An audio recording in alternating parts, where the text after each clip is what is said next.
over the past 20 years, election monitoring groups, human rights organizations, and anti-corruption efforts have been funded in part by USAID, which has provided more than $2.6 billion to Russia. President Vladimir Putin has now ended USAID's programs, reportedly out of concern they interfere with elections by aiding opposition groups. That was 2012. In 2012, 13 years ago, the Vladimir Putin government, Kremlin, expelled USAID from Russia.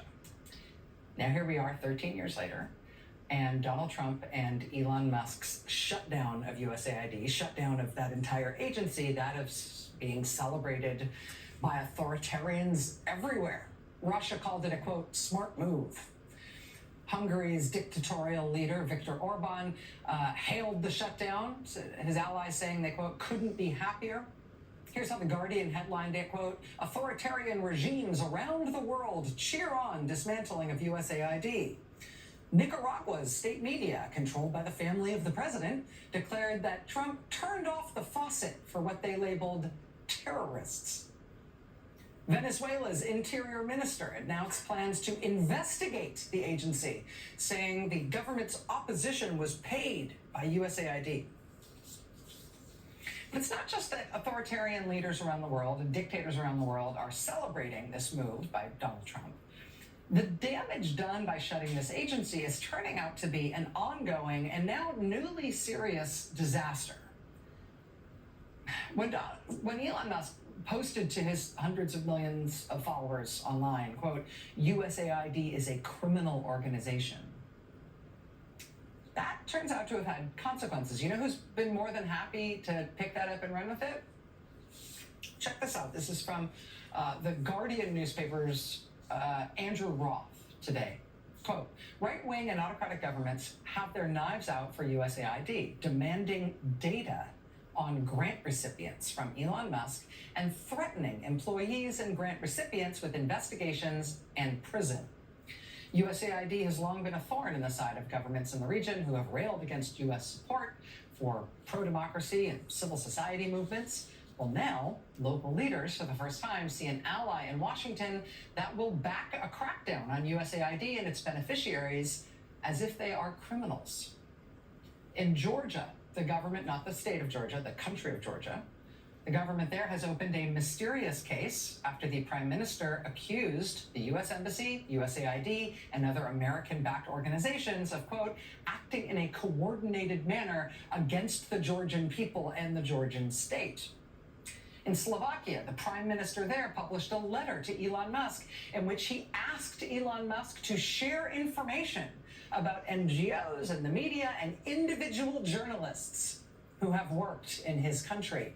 In Russia, the State Duma speaker said the government should request a list of people who received funding from USAID and that they should be made to, quote, publicly confess and repent on Red Square. Quote, if they've declared USAID an enemy organization, let them provide the names. Congress will send us the list and we'll hand it over to the FSB. One current USAID employee tells The Guardian, quote, this is Trump's Afghanistan withdrawal. Cutting and running and leaving people who have faithfully and consistently worked for the USA and our interests being left behind to be jailed or worse. Joining us now is Congressman Jim Himes, Democrat of Connecticut. He's a ranking member on the House Intelligence Committee, the top Democrat on that committee. Congressman Himes, I really appreciate you making time tonight. Thanks for being here. Thanks for having me, Rachel. I confess that I worried a lot about the legality of what it meant to be shutting down USAID. I worried about the false information and lies and the impact of that in terms of the ways they were describing what USAID is. I worried about the material impact of shutting down USAID programs that do good work and keep people alive. I, before today, had not yet let my brain go there, that we are inviting dictators and tyrannical regimes around the world to arrest and imprison people who are associated with USAID for the crime of working with the United States of America. The Guardian reporting today on this scale has put a real chill through me, and I wanted to get your reaction to it. Yeah, you know, I mean, in inside DC circles, there's hard power. That's the military, the battleships, the F-35s, the weapons, and there's soft power. Now, soft power is a little harder to understand. Soft power is persuasion. It's winning hearts and minds. But let me tell you a story to best illustrate how important soft power is. And the USAID is all about soft power. When I was a freshman, I think it was 2009, 2010, four-star Marine Corps General James Jones walks into my office in a cloud of lethality and testosterone because he is a United States Marine to his core. And he says to me, I need you to support the foreign aid budget and USAID, and let me tell you why.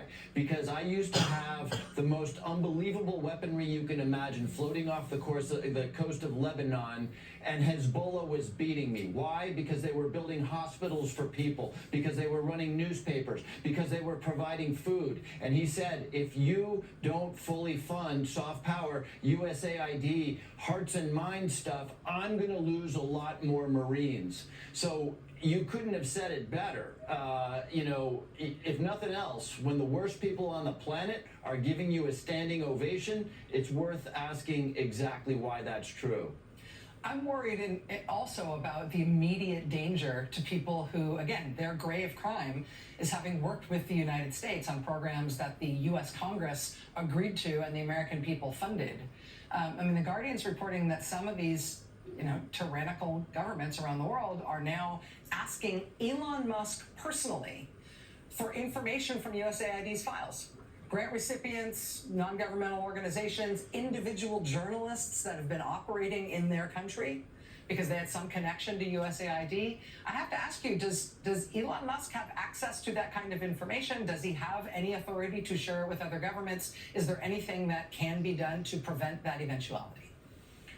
Well, given the impunity and the illegality with which Elon Musk and his merry band of 20-year-olds have been operating in D.C. with, the honest answer is I don't know, but I would certainly assume that they've got access to what they want. Now, a judge has said you don't get access to the payment system, and, all kinds of judges, a dozen plus of them are pushing back. But these are not people, certainly not Elon Musk, who respect the law or the truth. So, yeah, that is a very real danger. And, it's not an accident, Rachel, that they went after USAID. If you ask most Americans what's the one part of the federal budget you would cut, they say foreign aid. Because maybe they don't know that story about Jim Jones and how important it is to keeping security. Maybe preservation of democracy and decency abroad is an abstraction relative to the price of eggs. But what they are seeing right now is their country whose grandparents fought the Nazis, whose parents fought the Soviets, cutting and running from those people who are risking their lives to try to promote democracy in various places around the world. By the way, including Ukraine. You saw what I did today with President Trump and the Secretary of Defense basically saying, oh man, Ukrainians shouldn't have wandered into this war anyway. They were always going to lose it. The United States is cutting and running from the role that we have always played in the world, which was to stand for democracy and a better future for the world's people. Congressman Jim Himes, ranking member of the House Intelligence Committee. Because of the Intelligence Committee and its remit, I know that a lot of what you can't talk about, but I'm going to keep asking you about this stuff because I'm really worried about some of these folks around the world and some of the hardest places to live in the world who are in real grave danger tonight because of what our government is doing. Thanks for being here tonight, sir. I appreciate it. Thank you. All right. We'll be right back. Stay with us.